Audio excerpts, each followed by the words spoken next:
हमें मिले हैं और इस सरकार जो आज सत्ते पे है, इन्हीं सरकार की इस पहल की चलते नया सदन बने हुए हैं। तो इसमें हम ये सबका है, ये कोई पार्टी के नहीं, कोई व्यक्ति के नहीं, सबका है। हमारे पूर्व प्रधानमंत्री जवाहरलाल नेहरू कहते थे कि देश में काल्टिज्म नहीं होना चाहिए, कोई व्यक्ति पूजा नहीं होना चाहिए, देश सबका है। ये सिर्फ एमपी का नहीं है, ये देश, ये पार्लियामेंट सिर्फ एमपी का नहीं, हिंदुस्तान के हर नागरिकों की इसमें हिस्सा है। तो ये हमारे देश की संपदा माना जाता है। अटल जी भी कहते थे, होने ये ना होने की ये क्रम इसी तरह चलता रहेगा, हम रहेंगे, ये भ्रम भी सदा पलते रहेंगे। तो स्वाभाविक रूप से कोई यहां हो या ना हो, हमारा ये ट्रेडिशन, ये विरासत, ये चलते रहेंगे जितने दिन ये देश हिंदुस्तान है, उतने दिन ये हमारे ये विरासत आज हम कल दूसरों ने ये लेते आगे निकलेंगे। सर, मैं सर्वप्रथम हमारे प्रधानमंत्री जी और आप सबके सामने मैं एक बात कहना चाहते हैं, जो भी करे आप लोग ये मान के चलिए कि हमारे लिए संविधान सर्वोपरि है। ये संविधान मान लीजिए हमारे लिए गीता, कुरान और बाइबल से कमी नहीं है। ये संविधान जिसमें लिखा हुआ है सत्यमेव जयते, ट्रूथ ऑलवेज प्रिवेल्स, हम भी चाहते हैं कि सत्य की मार्ग पर हम आगे निकले और हमारे देश को सारे दुनिया में हम रोशन करें। सर, ये संविधान में ये लिखा गया पहली पन्नों में, जिसको हम कहते हैं कि प्रीएम्बल, ये प्रीएम्बल में ये लिखा गया, we the people of India, we the people of India, having solemnly resolved to constitute India into a sovereign democratic republic and to secure to all its citizens. Sir, the people of India having solemnly resolved to constitute India into a sovereign, secular, socialist, democratic republic and to secure to all its citizens justice. Justice for what? Social justice, economic and political justice. Liberty. Liberty for what? Liberty of thought, expression, belief, faith and worship. Sir, हो गया sir? प्रधानमंत्री तो काफी बोले sir, कुछ बोलने दो। आप इजाजत दो यहाँ से बैठ के। सर, संविधान पढ़ रहा हूं ना सर। आप पढ़े ना संविधान? Sir, equality for what? Equality of status and of opportunity and to promote among them all fraternity. Fraternity for what? Assuring the dignity of the individual and the unity of the nation. In our Constituent Assembly, this 26th day of November 1949, do hereby adopt, enact and give to ourselves this Constitution. Sir, मैंने इसलिए पढ़ा, इसमें लिखा है we the people of India. ये नहीं लिखा गया कि ये हिंदू, ये मुसलमान, ये क्रिश्चियन, ये जैन, अलग अलग किसी ने ये प्रस्ताव पारित करते हैं। समग्र मिलके we the people of India मतलब सारे देश की, सारे भारत की, सारे इंडिया की, सारे हिंदुस्तान की, सब मिलके ये शपथ लिए गए थे। सर, हमारे आर्टिकल 395 आर्टिकल इसमें शामिल किए गए थे।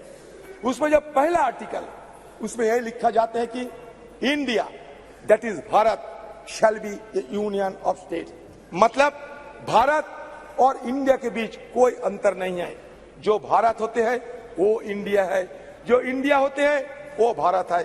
हम जबरदस्ती किसी बहाने इसके अंदर दरार पैदा करने की कोई कोशिश ना करे तो बेहतर होगी, क्योंकि कुछ जगह में ये आशंका फैला जाते हैं कि हमारे देश में हिंदुत्व की तो बात हम सुनते ही है, लेकिन इसके साथ साथ हिंदुत्व बात भी आ जाएंगे क्या, ये आम लोगों में ये चर्चा है। मैं सबको संज्ञान में ये लाना चाहते हैं, क्योंकि ये मुद्दा हमारे देश के लिए ठीक नहीं होगा, क्योंकि हमें हमारी संविधान में ये ऑफिशियल जो लैंग्वेज है, ये 22 ऑफिशियल लैंग्वेज सब हमारे देश की लैंग्वेज है, तो कोई दरार पैदा करने की कोई कोशिश ना होने से बेहतर होगी, ये मैं जरूर आपसे मांग करता हूं।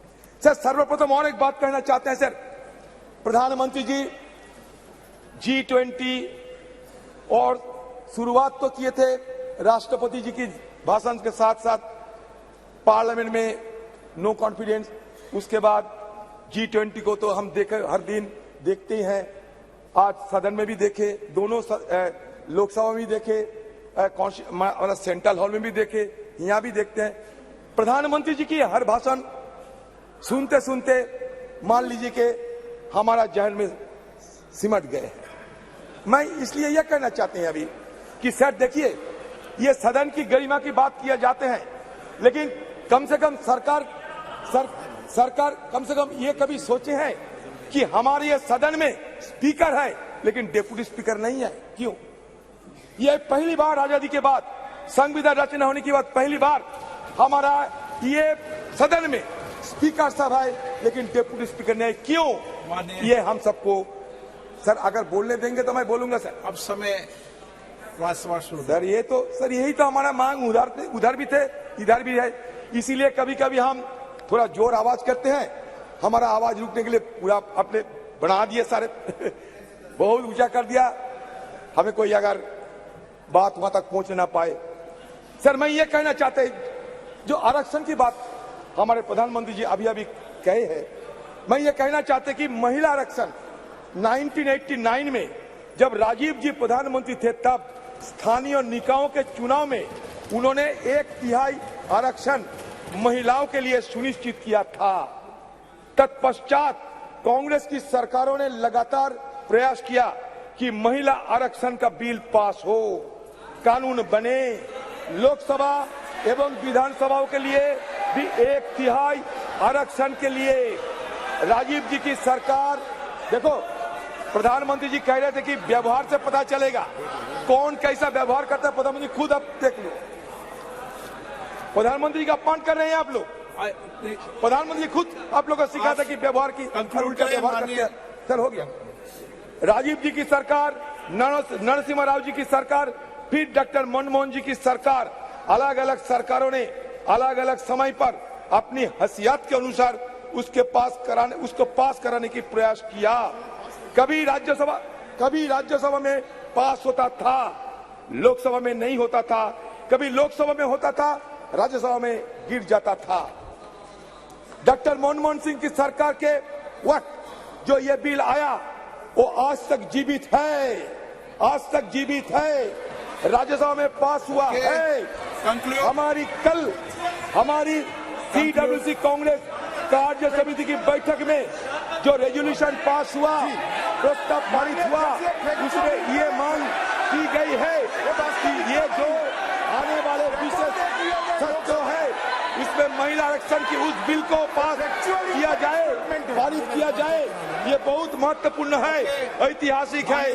आपको ज्ञान है कि पूर्व कांग्रेस अध्यक्षा श्रीमती सोनिया गांधी ने पत्र भी लिखा था हमारे प्रधानमंत्री जी को, पत्र लिखा था। हम फिर से उस मांग को इस प्रस्ताव के जरिए दोहराते हैं। अच्छा हुआ सर बात तो बहुत कुछ है।